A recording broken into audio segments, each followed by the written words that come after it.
Beyond Time, episode 82. Bagi mereka, Suking tampak lembut dan manis, seperti kue yang bisa disantap dalam sekali gigitan. Kekejaman yang mengerikan muncul di hati mereka. Bagaimanapun, kebebasan selama sebulan tanpa dikurung di sel adalah sesuatu yang didambakan oleh setiap orang dari mereka. Meskipun mereka semua tahu bahwa orang-orang yang ditugaskan bekerja di sini sebagai sipir bukanlah orang biasa, mereka semua tetap merasa percaya diri. Setiap penjahat yang dijatuhi hukuman di sini adalah seseorang yang telah membantai banyak manusia. Terus-menerus dikurung hanya menyebabkan energi jahat di dalam diri mereka semakin meningkat. Tidak hanya Suking sendiri yang menarik minat mereka, tetapi mereka juga membenci pendekar pedang. Karena itu, suasana mencekam di blok sel semakin intens. Melihat semua itu, Li Tua menatap Suking. Baiklah, dasar bocah nakal. Beginilah cara kami bekerja di divisi pemasyarakatan. Setiap sipir baru harus meredam kerusuhan di blok sel. Jika kau gagal, kau akan menjadi asisten orang lain, dan tidak memenuhi syarat untuk melakukan pekerjaan sipir yang sebenarnya. Jika kau berhasil, maka kau akan memenuhi syarat untuk bertanggung jawab atas seluruh blok sel.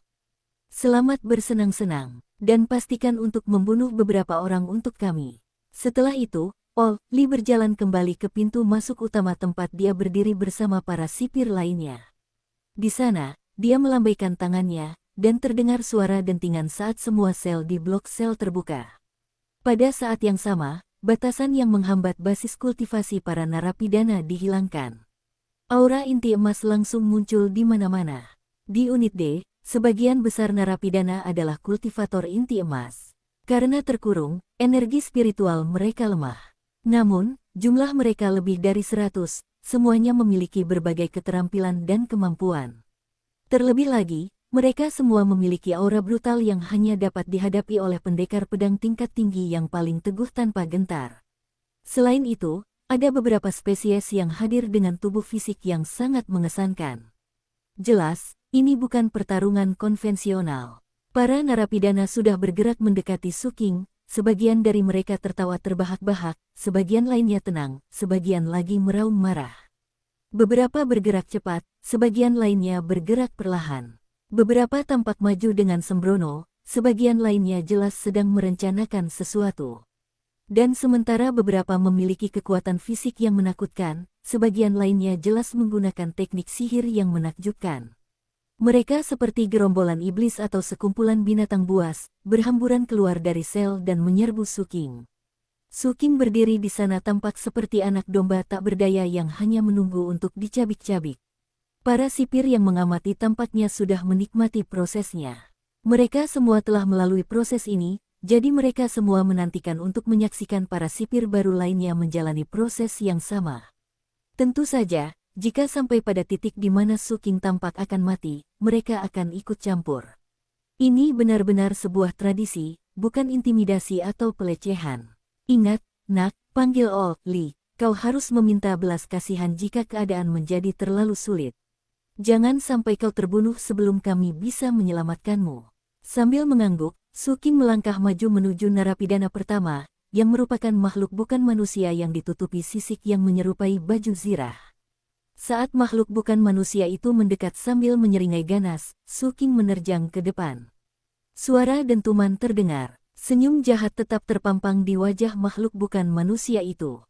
Yang dia rasakan hanyalah seperti hembusan angin kencang. Kemudian getaran menjalari tubuhnya dan darah menyembur keluar dari mulutnya. Ekspresi terkejut memenuhi wajahnya saat sebuah belati muncul di tangan Suking, yang kemudian menebas tenggorokannya.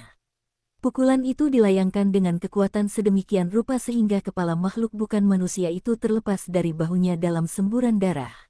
Suking melesat mundur, menabrak makhluk bukan manusia lainnya. Sebelum makhluk bukan manusia itu sempat bereaksi, Suking menusukkan belatinya ke belakang, menancap ke tubuhnya. Belati itu menembus perut makhluk bukan manusia tersebut, lalu Suking merobeknya hingga ke dahinya. Selanjutnya, Suking berlutut, menghindari teknik sihir, lalu melompat ke depan dengan kelincahan seekor kucing untuk mendarat tepat di depan makhluk non-manusia ketiga. Sambil menekuk kakinya, dia menghantamkan lututnya ke wajah makhluk non-manusia itu. Makhluk non-manusia itu berhasil mengeluarkan jeritan ke stongku sebelum kepalanya meledak. Semua orang bisa mendengar suara darah berceceran di tanah, serta suara tubuh yang terbentur tanah. Rasanya seperti gerbang neraka telah terbuka, dan iblis pembantaian telah muncul. Su King bergerak begitu cepat sehingga tidak ada narapidana lain yang sempat bereaksi. Dan sebelum mereka sempat bereaksi, Su King melesat, tiba di depan makhluk tak manusiawi berlengan empat dengan permata yang tumbuh di dahinya. Makhluk tak manusiawi ini jelas memiliki tubuh fisik yang sangat kuat. Keempat tangannya mengepal saat ia melancarkan serangan ke arah Su King. Su King terlalu cepat. Sambil mencengkeram salah satu lengan makhluk bukan manusia itu, dia memanfaatkan kekuatan tubuh fisiknya yang eksplosif dan menariknya dengan keras. Wajah makhluk bukan manusia itu berubah muram saat merasakan kekuatan luar biasa menariknya ke arah Su King. Saat darah menyembur kemana-mana, tangan kanan Su King menjadi semi-transparan, dan dia menusukkannya ke dada makhluk bukan manusia itu dan meraih keempat istana surgawinya. Saat semua orang menyaksikan dengan terkejut, Su King mencabut 4 inti emas kusam dalam kabut darah, menghancurkannya, dan menyerapnya. Makhluk bukan manusia itu menjerit saat Su King melemparkannya ke atas bahunya, lalu melesat ke arah makhluk bukan manusia berikutnya. Jari telunjuk dan jari tengahnya seperti jarum yang menusuk tenggorokan makhluk bukan manusia itu. Pada saat yang sama, Su King menghancurkan inti emasnya. Hal serupa terjadi pada 8 narapidana. 12, 17. Para narapidana kini mulai menyadari betapa menakutkannya Su King dan betapa sulitnya menghadapinya. Mereka saling bertukar pandangan muram, lalu beberapa terus mendekatinya, sementara yang lain mempersiapkan serangan sihir dari kejauhan.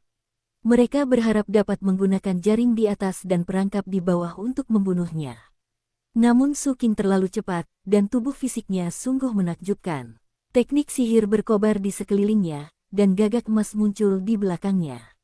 Jeritan melengking gagak itu terdengar saat kekuatannya melawan balik teknik sihir yang dilepaskan oleh puluhan narapidana.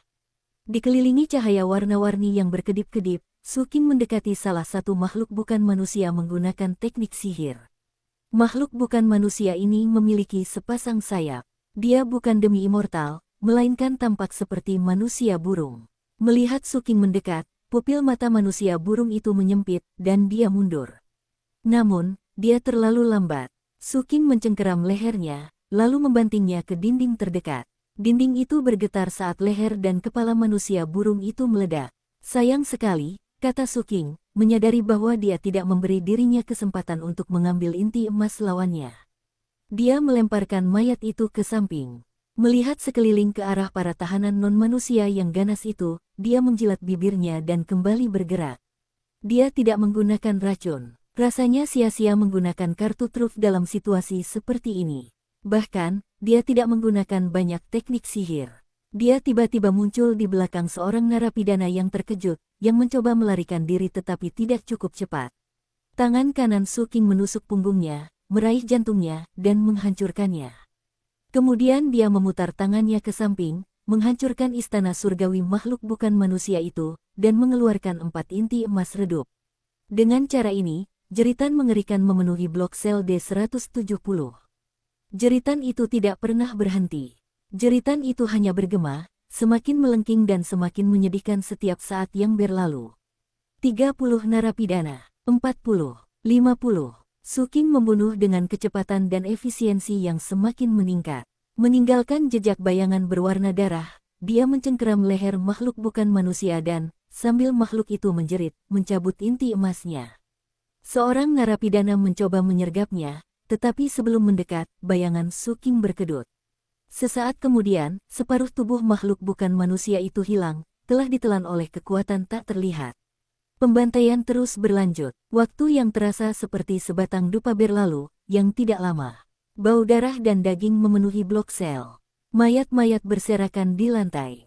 Sebagian besar dari mereka tidak lagi memiliki istana surgawi atau inti emas. Mereka adalah mayat kering, energi dan darah mereka telah diserap oleh gagak emas Su King. Beberapa mayat tanpa kepala, yang lain terpotong-potong. Itu adalah pemandangan yang mengerikan. Ada beberapa spesies unik yang kulitnya telah dicabik-cabik oleh Su King. Hanya tersisa beberapa lusin tahanan non-manusia. Keganasan bawaan mereka kini telah hancur, dan mereka hanya merasakan teror murni. Mereka belum pernah melihat ekspresi wajah Su Qing berubah sekalipun, namun bagi mereka, dia tampak sangat berbeda dari sebelumnya sehingga mereka hampir tidak dapat memprosesnya secara mental. Su Qing tampak seperti domba yang tak berdaya di mata mereka. Namun kini, seolah-olah ia telah menanggalkan kedoknya dan menunjukkan bahwa ia sebenarnya adalah serigala ganas. Bahkan, serigala bukanlah istilah yang tepat. Ia seperti neraka berjalan yang hidup. Hati mereka dipenuhi rasa takjub dan takut, dan mereka gemetaran saat mundur menjauh darinya. Dia bukan sipir unit D. Para sipir unit D melampiaskan gejolak emosi saat menyerang. Pria ini tidak memiliki gejolak emosi sama sekali. Dia pembunuh keji. Dia jelas terluka, tapi dia bahkan tidak berkedip sedikit pun selama ini. Orang seperti ini, aku menyerah. Para sipir yang terhormat, kami menyerah. Memang benar Su Qing terluka. Tidak mungkin dia bisa melawan begitu banyak musuh tanpa menggunakan kartu truf dan keluar tanpa luka sama sekali. Namun, semakin dia terluka, semakin ganas dia bertarung. Bahkan ketika para narapidana yang ketakutan mundur darinya, dia melesat ke arah salah satu dari mereka dan menanduk wajahnya, menyebabkan seluruh kepalanya meledak. Hati para narapidana yang selamat membeku. Mereka adalah individu-individu brutal, tetapi mata mereka dipenuhi teror saat menatap Su Qing.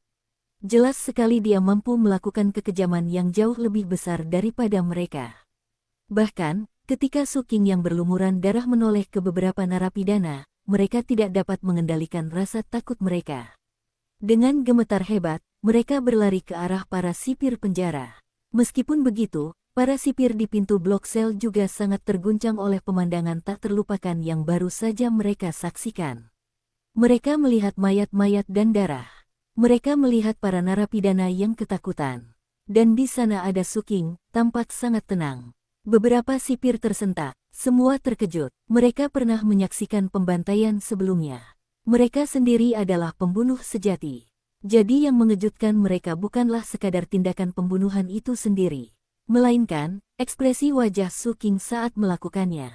Mereka adalah individu-individu yang kejam, tetapi tidak ada satupun dari mereka yang dapat menandingi Su Qing yang membantai musuh-musuhnya tanpa sedikit pun perubahan ekspresi wajah.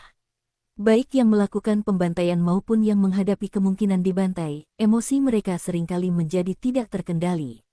Orang yang akan dibantai akan merasa ketakutan dan putus asa. Mereka yang melakukan pembantaian akan menunjukkan kegembiraan atau kemarahan. Semua emosi itu tidak bisa dipalsukan. Dan semuanya akan terlihat di wajah. Hal yang sama terjadi pada semua sipir di unit D. Hanya orang-orang yang telah melakukan pembantaian tanpa henti yang mungkin tidak memiliki reaksi emosional sama sekali. Atau, orang-orang yang telah mengalami neraka di bumi, dan telah mengembangkan kemampuan naluriah untuk dapat mengendalikan emosi mereka sepenuhnya. Para sipir ini pernah melihat orang-orang seperti itu sebelumnya, tetapi mereka semua berada di unit C, di bawah level 89. Yang berarti mereka adalah sipir dengan pangkat jauh lebih tinggi. Semua sipir di tempat itu seperti itu. Unit C, gumam para sipir penjara sambil saling bertukar pandang. Tiba-tiba, ekspresi mereka tidak lagi geli saat menatap Su Qing. Sebaliknya, mata mereka bersinar penuh hormat. Su Qing masih terus melakukan pembantaian. Wujud neraka masih terus bergerak. Sejujurnya, para sipir unit D benar sekaligus salah. Mereka benar karena ekspresi wajah Su Qing sama sekali tidak berubah selama pembantaian itu. Mereka salah karena Su Qing mengendalikan emosinya. Dalam hidupnya, dia telah mendaki tumpukan mayat. Dia telah bermain-main dengan kematian. 2 kali dia menghadapi tatapan seorang dewa. Karena itu, dia tidak perlu mengendalikan emosinya. Baginya, membunuh adalah naluri. Jika kau menyakitiku, aku akan membunuhmu.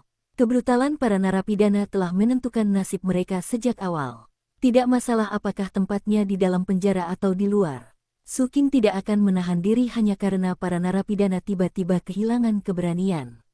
Dan dia tidak akan berhenti karena jeritan kestongku mereka. Dia terus bergerak, terus menyerang. Dia mengejar satu demi satu narapidana yang melarikan diri, menyerang mereka di titik-titik vital. Menggunakan apa yang telah dipelajarinya dalam pelatihan, dia membunuh mereka satu persatu. Tentu saja, dia masih membutuhkan lebih banyak inti emas. Dan dengan demikian, banyak jeritan menyedihkan terdengar selama proses tersebut. Waktu berlalu cukup lama hingga setengah batang dupa lagi terbakar.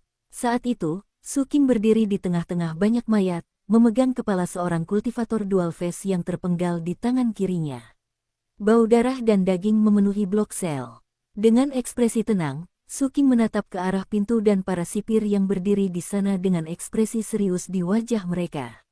Selesai, kata Su Qing sambil melemparkan kepala itu ke bawah. Dengan ekspresi sangat serius, para sipir penjara semuanya berjabat tangan dan membungkuk dalam-dalam kepada Su Qing. Di barisan depan ada Ol Li. Selamat datang di divisi pemasyarakatan, saudara Su Qing. Para sipir di belakangnya mengulangi kata-katanya. Selamat datang di divisi pemasyarakatan, saudara Su Qing. Orang yang kuat selalu mendapat rasa hormat, kemanapun mereka pergi. Hal yang sama berlaku di divisi pemasyarakatan. Namun, para sipir perlu melihat sesuatu yang lebih dari sekadar kekuatan. Mereka perlu melihat seseorang yang mirip dengan mereka. Jika mereka melihat itu, mereka akan memberikan persetujuan. Dan jika seseorang melampaui itu, ia akan mendapatkan rasa hormat. Itulah yang persis terjadi pada Su Qing. Su Qing menyatukan kedua tangannya dan membalas salam mereka. Di dalam hatinya, ia dapat merasakan bahwa istana surgawi kelimanya dengan cepat terwujud. Bisakah saya melakukan hal yang sama di blok sel lain?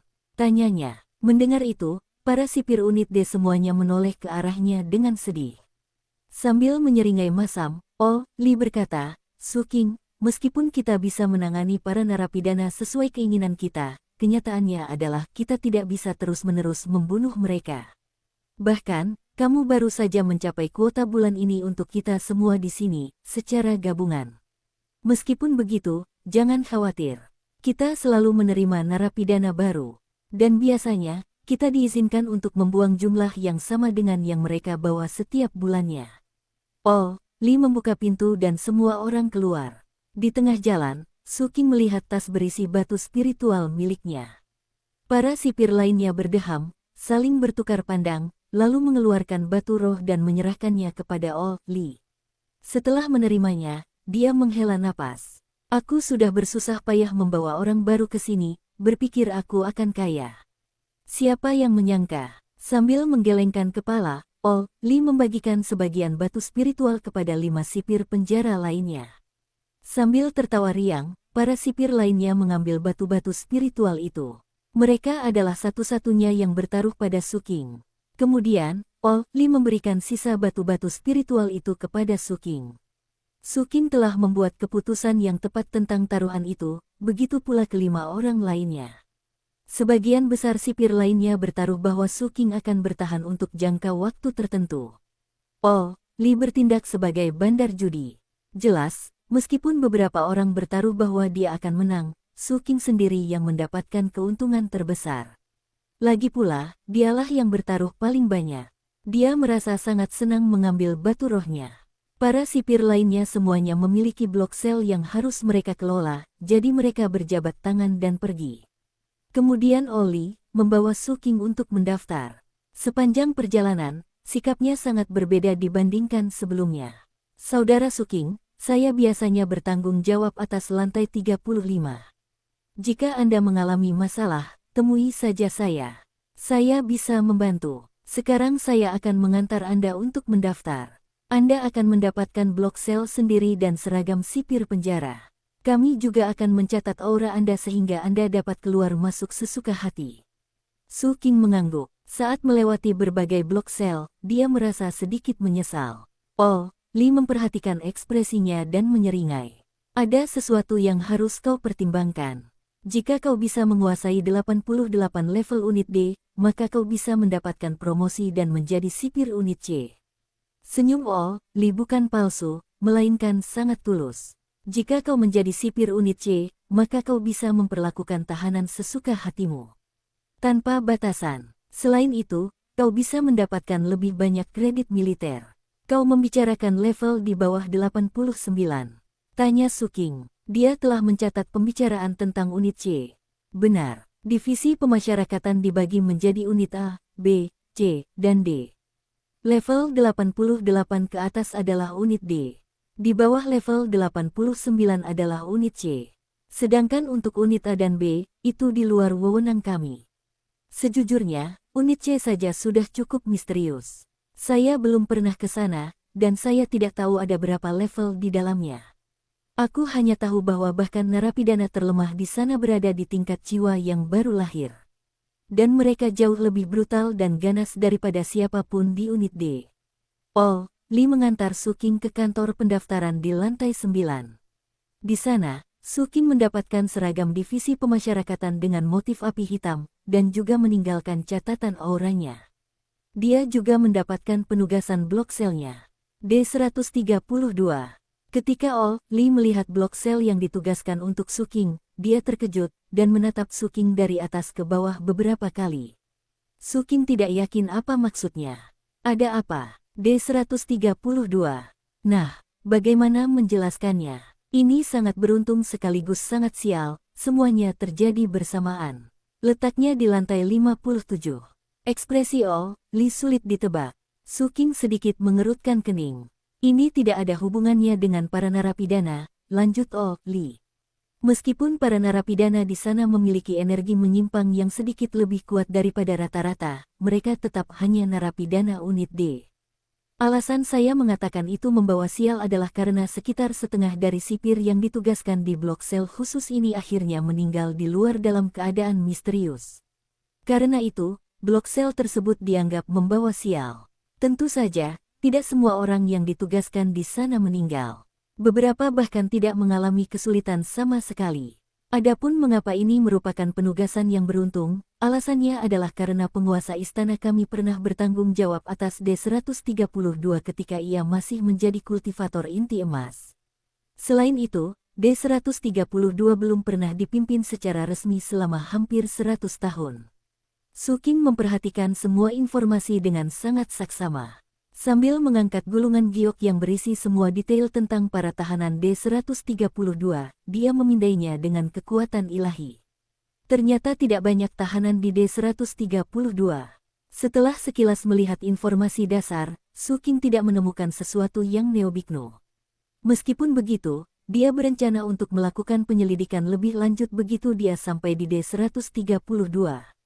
Suking mengajukan beberapa pertanyaan lagi tentang bagaimana sistem kerja di divisi pemasyarakatan, dan kemudian akhirnya meninggalkan lembaga pemasyarakatan Myriad Species. Di luar sudah senja. Bagi Suking, hari itu merupakan hari yang penuh peristiwa. Ia berhasil menyampaikan salam kepada penguasa istana, diangkat menjadi sipir penjara, membunuh sejumlah narapidana, dan mendorong istana surgawi kelimanya semakin dekat dengan perwujudan penuh. Sekarang aku harus membangun paviliun pedangku. Setelah memeriksa semua paviliun pedang yang berbeda ketinggian dan ukurannya, dia pergi ke lingkaran terluar, lalu memastikan dia berada sekitar 3.000 meter dari paviliun pedang terakhir dalam barisan. Di sana, dia menancapkan pedang komandonya ke tanah. Pedang komando itu memancarkan cahaya yang menyilaukan, kemudian suara gemuruh bergema saat paviliun pedang setinggi 30 meter muncul di depannya. Bentuk dan strukturnya secara umum sama dengan paviliun pedang lainnya.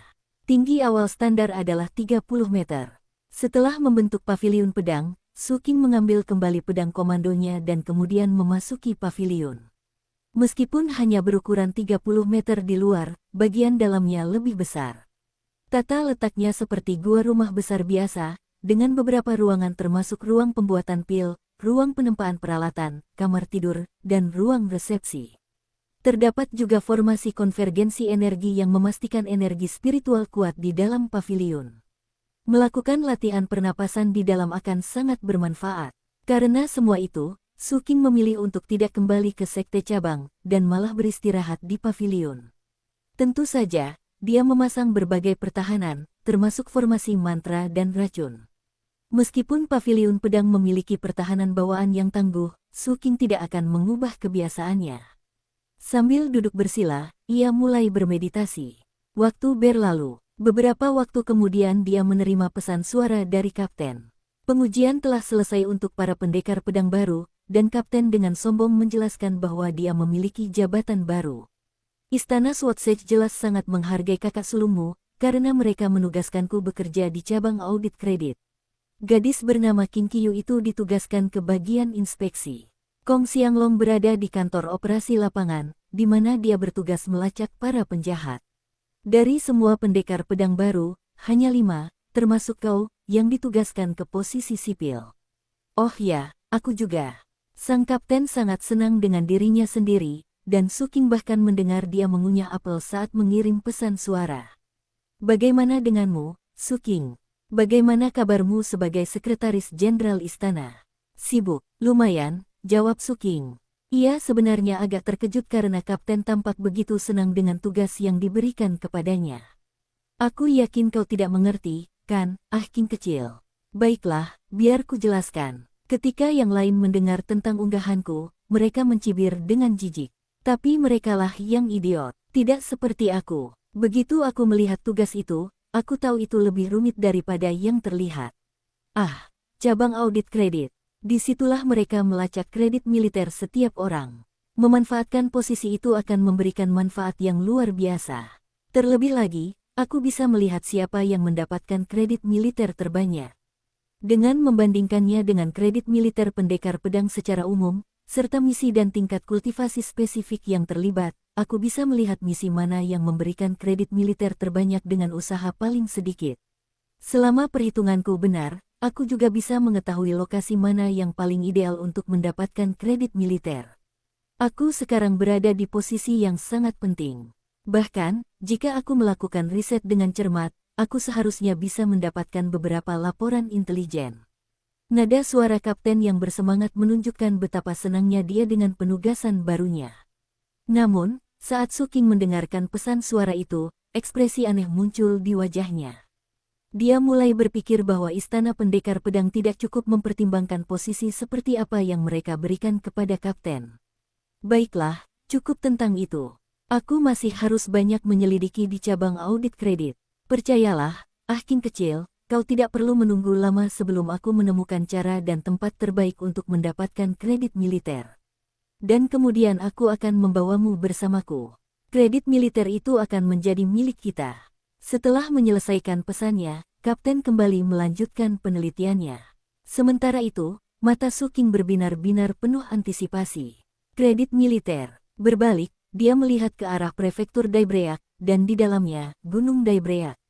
Ada juga pedang kaisar. Aku masih punya satu kesempatan lagi untuk mencari pencerahan. Sebaiknya aku melakukannya secepatnya. Sambil menarik napas dalam-dalam, ia mengeluarkan pedang perintahnya. Perlu membuat pengaturan terlebih dahulu untuk mencari pencerahan pedang kaisar. Lagi pula, ada banyak pendekar pedang, dan dengan demikian slot harian terbatas. Menggunakan pedang perintahnya, Su Qing membuat reservasi untuk malam hari berikutnya. Pada saat itu, dia mulai memikirkan D-132. Mengambil secarik kertas giok berisi informasi tentang para narapidana, dia mulai mempelajarinya. Hanya ada 14 narapidana di D-132, yang semuanya telah dikurung di sana selama 500 tahun atau lebih. Ada beberapa yang telah dipenjara selama 1000 tahun. Tidak ada narapidana baru yang dikurung selama waktu itu, dan tidak ada yang meninggal. Tetapi karena tidak ada yang bertanggung jawab atas blok sel selama 100 tahun, blok sel itu tidak pernah diperiksa. Tidak ada pula yang keluar dari blok sel selama waktu itu. Satu-satunya perawatan adalah sesekali mengirimkan energi spiritual ke dalam blok sel untuk menjaga agar para narapidana tetap hidup. Setelah meneliti semua informasi secara menyeluruh, Su Qing tetap tidak menemukan sesuatu yang luar biasa. Jika ada sesuatu yang bisa dianggap tidak biasa, itu adalah bahwa para narapidana di D-132 tampaknya memiliki umur yang jauh lebih panjang daripada mereka yang berada di blok sel lainnya. Akhirnya, Su Qing memutuskan bahwa dia perlu melihat situasi itu dengan mata kepala sendiri. Keesokan harinya saat fajar, dia pergi ke divisi pemasyarakatan, langsung menuju lantai 57. Tak lama kemudian, dia mendapati dirinya berdiri di depan pintu D-132. Ruangan itu gelap gulita, dan memiliki nuansa kuno yang sederhana. Setelah berdiri di sana sejenak, mata Su Qing berbinar penuh tekad, dan dia perlahan mendorong pintu hingga terbuka. Bau busuk tercium dari dalam, memenuhi ruangan. Sementara itu, banyak sipir di lantai lain melihat ke arah tangga, dan ke arah umum Su Qing. D132 sudah dibuka kembali. Blok D132 hanya menampung 14 narapidana. Mengingat sebagian besar blok sel unit D lainnya memiliki lebih dari 100 tahanan, itu jelas merupakan jumlah yang sangat rendah. Bahkan, jumlahnya sangat rendah sehingga Suking tidak perlu berusaha keras untuk menghafal detail setiap tahanan. Ketika pintu D132 terbuka dan bau busuk tercium, Suking menatap pintu masuk dengan tenang, mengamati. Di balik pintu, semuanya gelap gulita. Setelah berpikir sejenak, Suking melangkah masuk. Begitu berada di dalam kegelapan, pintu blok sel tertutup rapat di belakangnya. Suara itu bergema di telinga para sipir, memenuhi hati mereka dengan keheranan.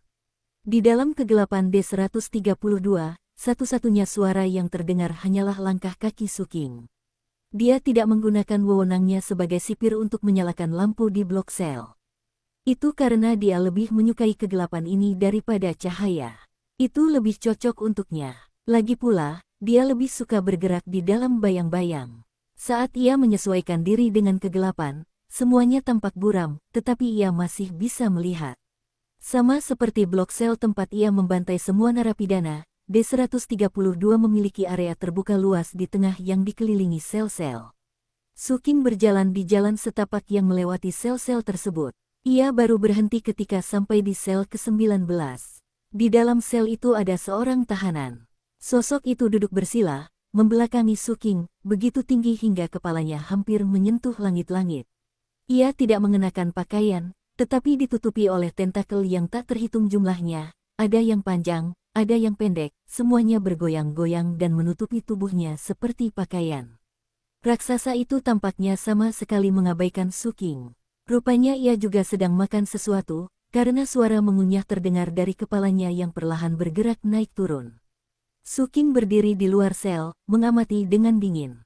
Dengan bantuan bayangannya, dia dapat melihat dengan tepat apa yang dimakan tahanan itu.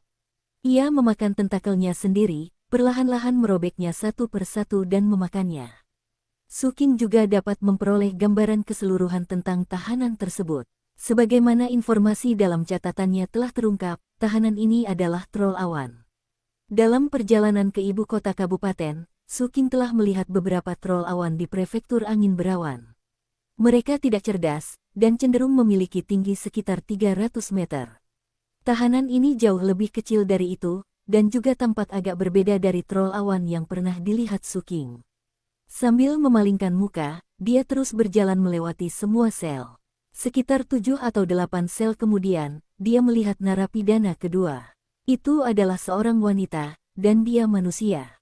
Dia kotor, dan tampaknya dipenuhi bekas luka gigitan.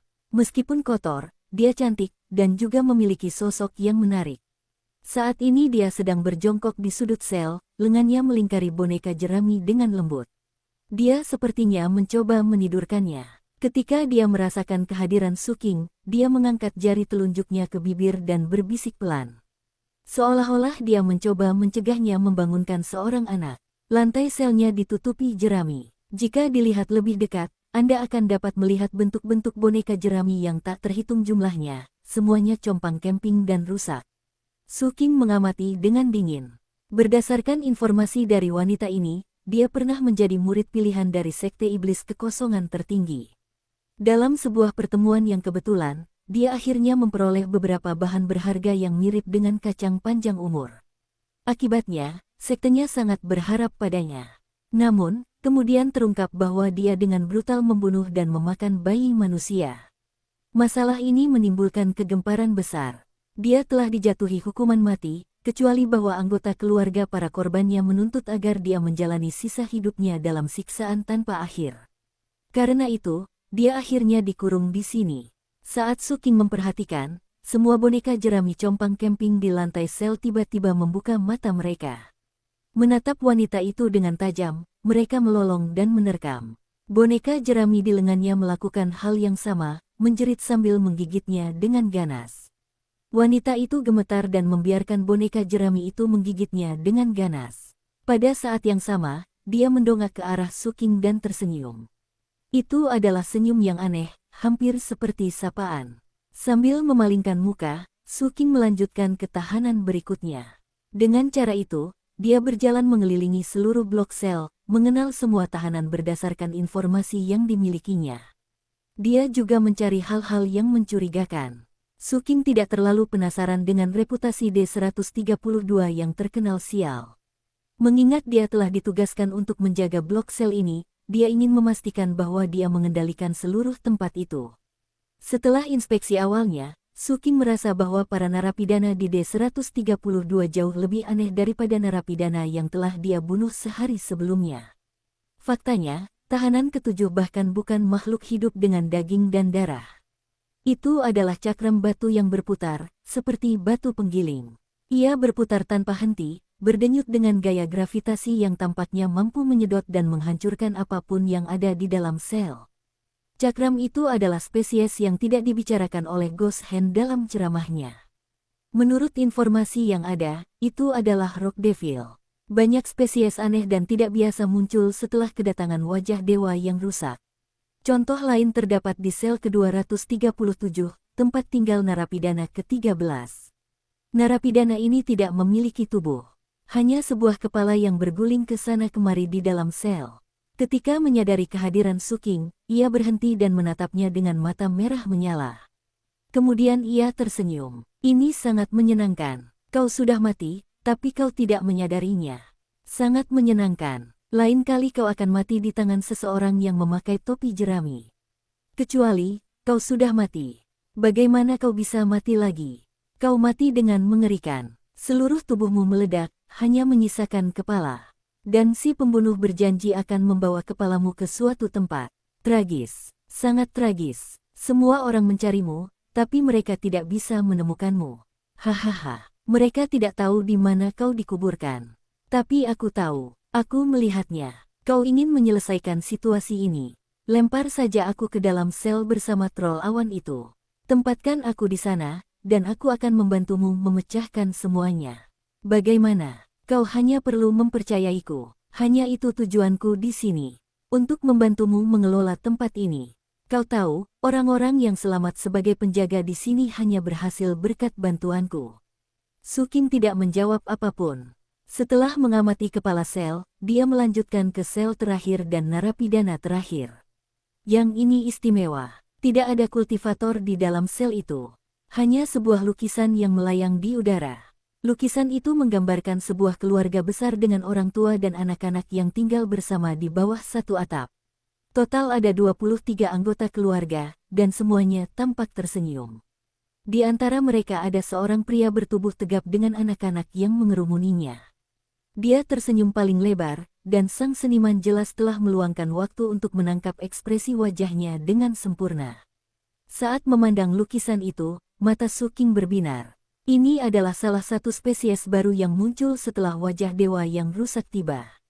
Mereka disebut bangsa lukisan. Mereka adalah spesies yang tidak ada dalam bentuk fisik. Sebaliknya, mereka menjalani seluruh hidup mereka di dalam lukisan. Bagi mereka, semua orang di dunia luar ada di dalam lukisan, sedangkan mereka tidak. Akhirnya, Suking telah berjalan berputar penuh, dan kembali ke sel bersama narapidana pertama. Troll awan di sana telah berhenti mengunyah, dan sekarang bergumam sendiri. Jangan percaya 237.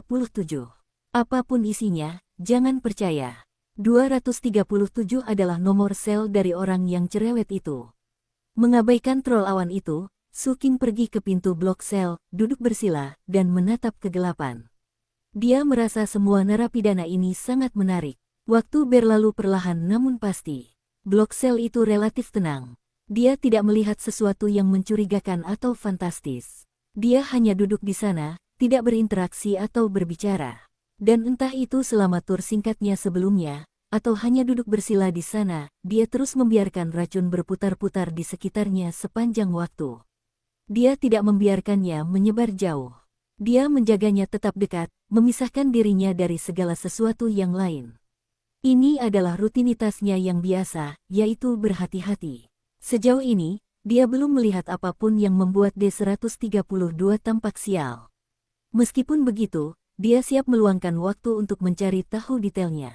Melihat hari telah berakhir dan sudah waktunya untuk mengakhiri shift-nya, Suking berdiri untuk pergi. Dia sudah mendaftar untuk slot untuk mencari pencerahan pedang kaisar, dan waktunya hampir tiba. Namun, saat Su Qing berdiri, dia melihat ke arah sel tempat wanita itu berada dan memperhatikan sesuatu. Seorang anak laki-laki berdiri di sana, di depan sel, tampaknya sedang berbicara dengan wanita di dalam. Dengan mata berbinar, Su Qing melambaikan tangannya, melemparkan tusuk sate besi hitamnya.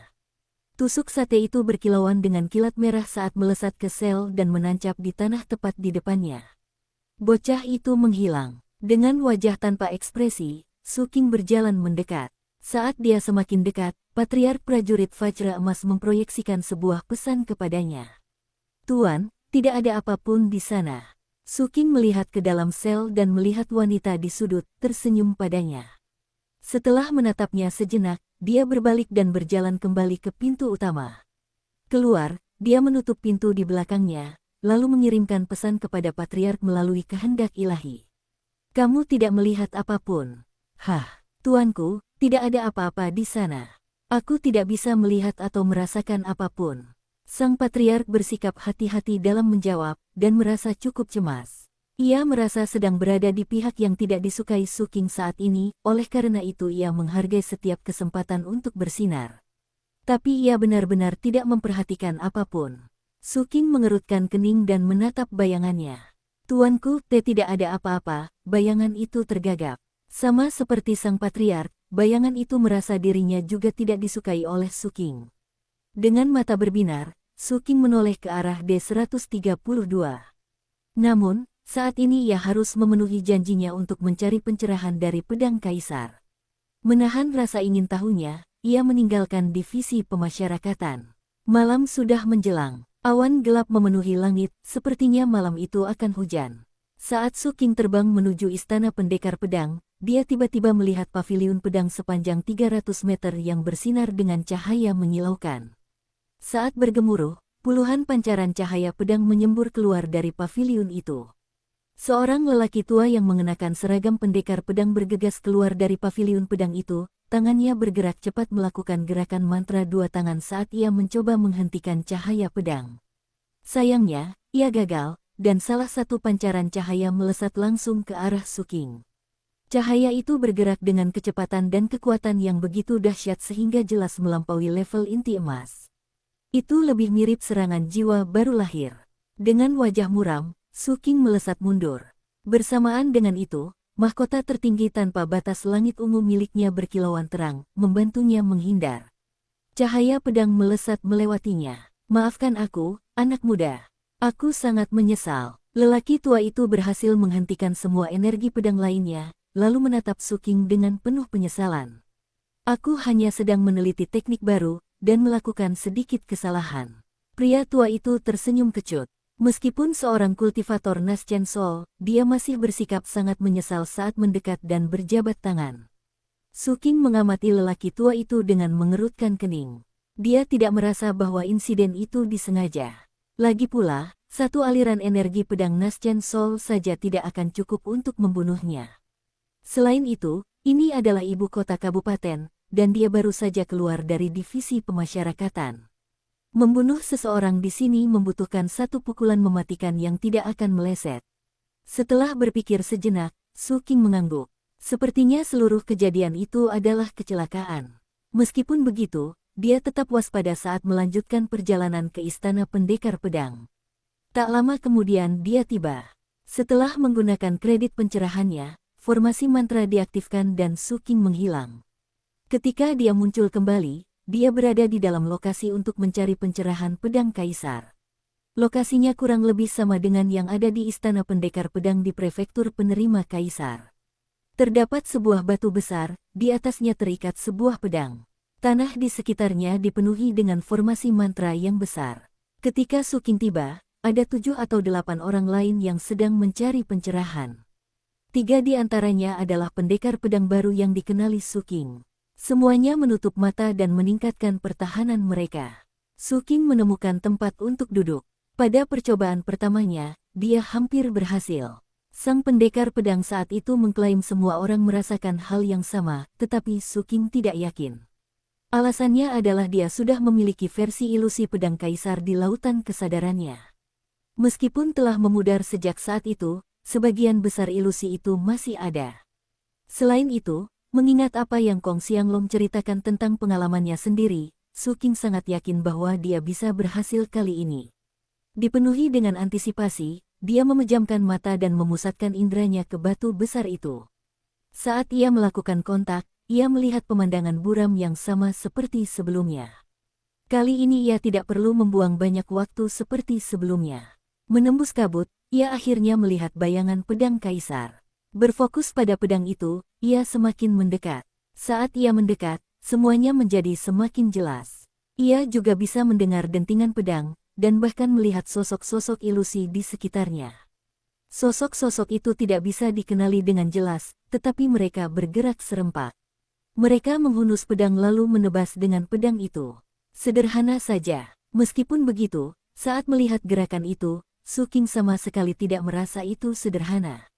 Bayangan sosok-sosok itu menyerang dengan pedang memenuhi hati dan pikirannya dengan gejolak hebat. Saat badai batin itu semakin kuat, dia melihat salah satu sosok menebas dengan pedang dan membelah laut begitu dalam hingga membentuk jurang di dasar laut. Dia melihat sosok lain menebas tanah, mengubah tanah setengah prefektur menjadi debu.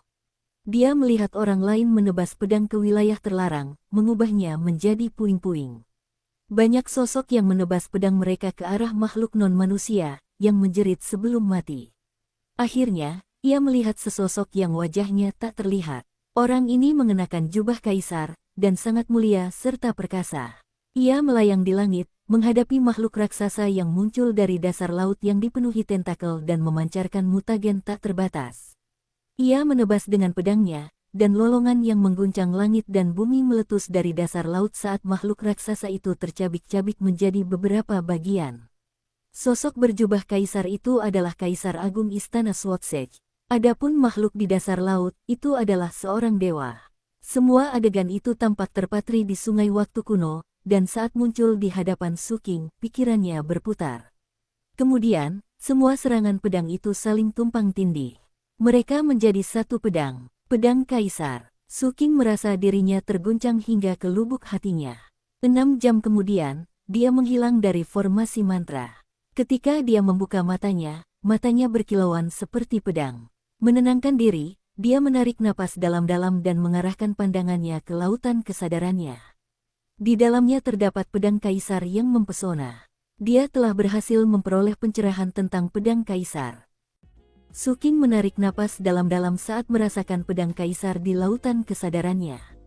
Saat ini, dia sudah bisa merasakan bahwa pedang itu sepenuhnya menyatu dengannya. Itu adalah bagian yang tak terpisahkan dari dirinya. Itu adalah sensasi yang akan membuat siapapun merasa sangat perkasa. Itu adalah salah satu berkah dari teknik kelas kekaisaran, dan juga hasil dari keakrabannya yang jauh lebih besar dengan pedang tersebut. Saat Su Qing mengalami sensasi itu, dia memeriksa transformasi apa yang telah dihasilkan oleh pencerahan pedang kaisar. Dia bisa merasakan setiap detail struktur pedang itu. Dia bisa merasakan setiap inci dari ujung tajam bilahnya. Dan dia bisa merasakan setiap titik cahaya yang berkilauan di permukaan senjata itu. Namun demikian, sensasi yang tampaknya familiar itu juga ilusi, seperti bunga di cermin atau bulan di air. Ia masih membutuhkan perenungan dan latihan lebih lanjut sebelum dapat mewujudkannya, dan menanamkan teknik itu ke dalam jiwanya, hingga penggunaannya menjadi naluriah. Tingkatkan ke tahap kedua, dan itu akan memberiku kemampuan bertempur tambahan yang setara dengan istana surgawi lengkap, gumamnya. Setelah merenung sejenak, ia menatap tangan kanannya. Ia mengirimkan sebuah pikiran, dan seketika cahaya menyilaukan muncul dari lipatan telapak tangannya. Berputar-putar, cahaya itu akhirnya menyatu membentuk pedang. Rasanya pedang itu begitu tajam sehingga mampu menebas semua makhluk hidup, dan kekuatannya cukup untuk membuat semua dewa dan iblis di alam semesta gemetar. Su Qing dapat mengetahui bahwa teknik kelas kekaisaran milik manusia dan pendekar pedang ini jelas bukan dirancang untuk tujuan pertahanan. Itu dimaksudkan untuk membunuh, dan memancarkan aura jahat. Itu adalah pedang yang akan membela umat manusia dengan cara membunuh. Saat ia menyadari hal itu, matanya bersinar terang, semakin menghubungkannya dengan pedang. Ia hampir tak bisa mendengar derap pedang, dan terdengar akrab dan familiar baginya. Pada saat yang sama, ia hampir bisa melihat sosok-sosok yang tak terhitung jumlahnya yang telah ia saksikan sebelumnya menggunakan serangan pedang. Semua memegang pedang kaisar, dan semua tersenyum saat menyaksikan seorang penerus mengejar jalan agung yang sama seperti mereka.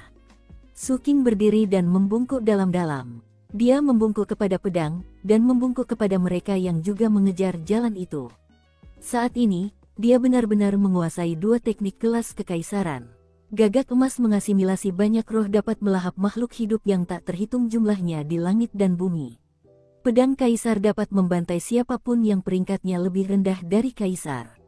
Yang terakhir dapat melepaskan kekuatan yang melampaui tingkat kultivasi penggunanya, tetapi untuk melakukannya diperlukan penguatan selama bertahun-tahun. Namun sekarang setelah Su Qing mencapai pencerahan, momen itu pasti akan terjadi cepat atau lambat. Melihat pedang kaisar terbentuk dari energi pedang membuat jantung Su Qing berdebar kencang.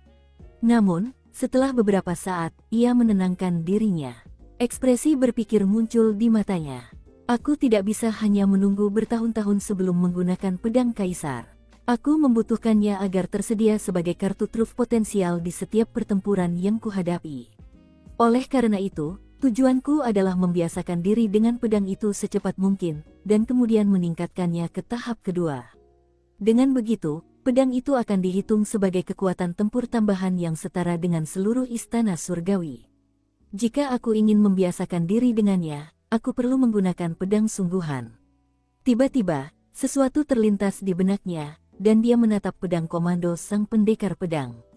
Melihatnya, dia merasa sedikit terkejut karena menyadari bahwa pedang itu memiliki fungsi tambahan.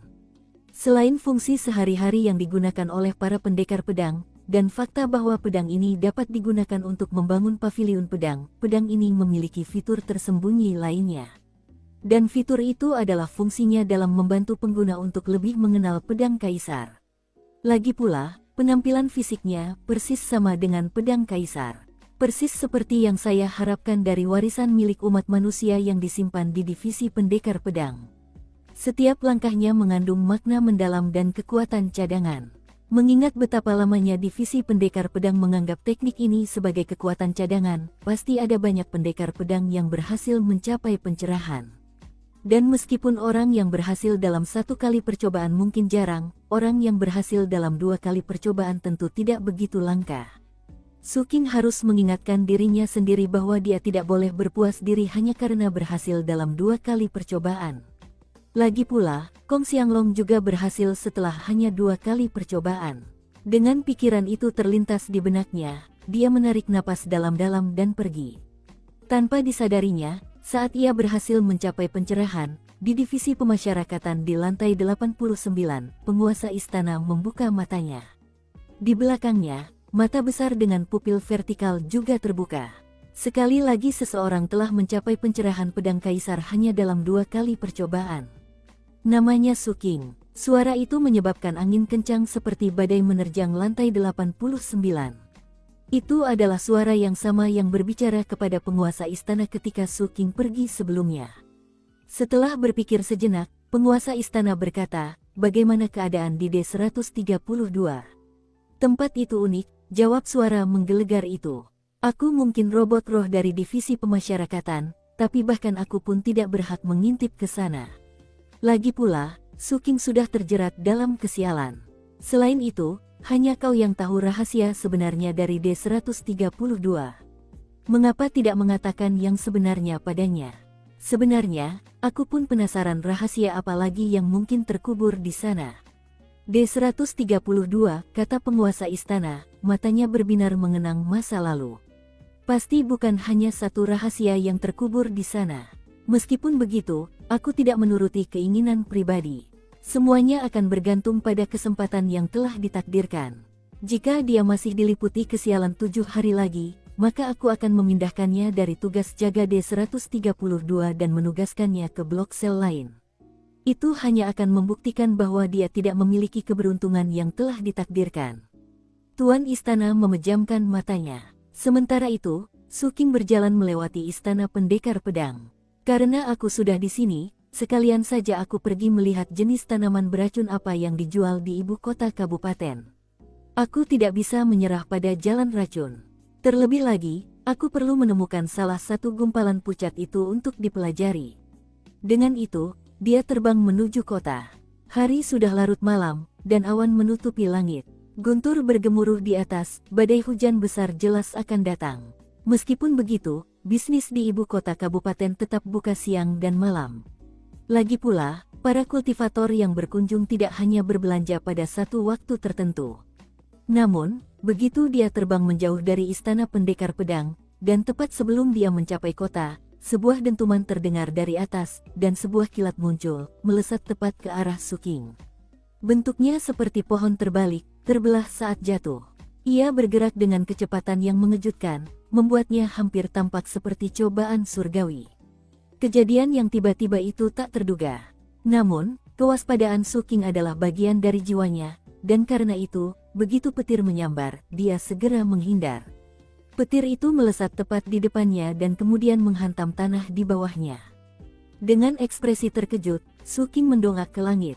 Saat melayang di sana, kilat di atas terpantul di matanya. Awan memenuhi langit, dan guntur bergemuruh terus-menerus. Tampaknya seperti badai biasa, kecuali sambaran petir yang aneh itu. Ada yang aneh. Ekspresi Suking berubah muram. Entah itu pancaran cahaya pedang yang menyasar pendekar pedang tua tadi, atau sambaran petir yang tiba-tiba ini, keduanya tampak terlalu kebetulan. Tiba-tiba, dia teringat kembali pada desas-desus tentang D-132, dan apa yang dikatakan Li Tua. Setengah dari orang-orang yang ditugaskan untuk berjaga di sana akhirnya tewas secara tragis. Dengan ekspresi muram, dia melanjutkan perjalanan ke tepi kota. Di sana, dia memandang ke bawah dari langit ke daratan di bawahnya. Meskipun langit gelap dan tertutup awan, kilatan petir sesekali ditambah dengan kekuatan kultivasi Suking sendiri memungkinkannya untuk melihat hingga ke divisi pemasyarakatan. Dua kebetulan itu membuatnya berpikir. Setelah sampai di kota, ia mengarahkan pandangannya ke segala arah. Tidak semua orang yang ditugaskan ke D-132 akhirnya meninggal. Hanya sebagian saja. Penguasa istana pasti tahu apa yang sebenarnya terjadi. Kalau begitu, mengapa dia menugaskan saya ke sana? Apakah ini ujian, atau ada hal lain? Sembari merenungkan situasi tersebut, ia mulai mencari toko obat terdekat. Guntur bergemuruh di atas, dan sepertinya hujan akan segera turun sebagai persiapan untuk hujan deras. Tidak banyak warga sipil yang berkeliaran, kebanyakan orang di jalanan adalah para kultivator. Butuh sekitar 1 jam untuk menemukan sebuah toko. Saat mendekat, kerutan muncul di wajahnya. Ada 7 atau 8 kultivator yang sedang berbelanja tanaman obat dan pil. Salah satunya adalah seorang wanita muda yang mengenakan seragam pendekar pedang. Suking mengenalinya. Dia tak lain adalah King Qiyu, sang pengguna sabit. King Qiyu baru saja pulang kerja dari divisi inspeksi, dan datang ke sini untuk membeli beberapa pil obat. Saat melihat Suking, dia mengerutkan kening di balik topengnya. Sementara itu, suara hantu jahat bergema di benaknya. Kita tidak bisa lepas dari Suking ini. Aku yakin dia mengikuti kita. Mulai sekarang, jangan lewat jalan ini lagi setelah kau pulang kerja. Kurasa Suking terlalu berbahaya. Kita harus menghindarinya. Kalau tidak, kau mungkin tidak akan bisa menahan diri untuk tidak mengakhiri semuanya dengan kehancuran bersama dengannya. Itu tidak akan sepadan. Kita sebaiknya mengakhiri semuanya dengan kehancuran bersama dengan orang lain. Misalnya, si anjing gila. Suking melirik King Qiyu sekilas, tetapi hanya itu saja. Saat ia menuju ke konter, Patriark Prajurit Vajra Emas memproyeksikan sebuah pesan kepadanya. Tuan, hamba Anda yang rendah hati, ada hal kecil yang ingin saya sampaikan. Dengan ekspresi yang sama seperti biasanya, Suking memberitahu pemilik toko tanaman obat apa yang diinginkannya. Di dalam toko, dia berkata, "Mari bicara. Tuanku, tahukah Anda bahwa sabit gadis berbaju merah memiliki automaton roh? Automaton itu belum mendeteksi saya, jadi ia tidak tahu bahwa, karena saya adalah jiwa petir tingkat tinggi, saya dapat mendengar apa yang dikatakannya. Setiap kali automaton roh itu melihat Anda, ia mengutuk Anda dengan kejam." Patriark Prajurit Vajra Emas telah lama dapat menguping pembicaraan King Qiyu dan hantu jahat melalui kehendak ilahi. Namun, dia tidak pernah mengatakan apapun, karena dia ingin menemukan momen yang tepat untuk mengungkapkan detailnya. Karena dia gagal melakukan sesuatu yang mengesankan sebelumnya di Blok Sel, dia memutuskan bahwa sekaranglah saatnya untuk bertindak. Berdasarkan apa yang kudengar dari si bocah nakal itu, kurasa mereka berdua punya cara khusus untuk mengakhiri pertarungan dengan kehancuran bersama. Tuanku, kapanpun saatnya tiba untuk menyingkirkan gadis berbaju merah, Anda harus berhati-hati. Su King memandang sabit milik King Qiyu dengan penuh pertimbangan. Dia menatapku, teriak hantu jahat itu. Ada yang aneh dengan matanya. Sangat aneh. Kita harus keluar dari sini. Aku punya firasat buruk. Su King telah memperhatikan sesuatu. Dan dia memang mendapatkan penghormatan dari Kaisar Agung. Dia juga menjadi sekretaris jenderal istana. Kita tidak boleh memprovokasinya. Pasti ada sesuatu yang tidak beres tentang dia. Aku punya firasat buruk sekarang. Saat hantu jahat itu menjerit kepada King Qiyu, suara patriark prajurit Vajra emas bergema di benak Su King. Tuanku, Anda luar biasa.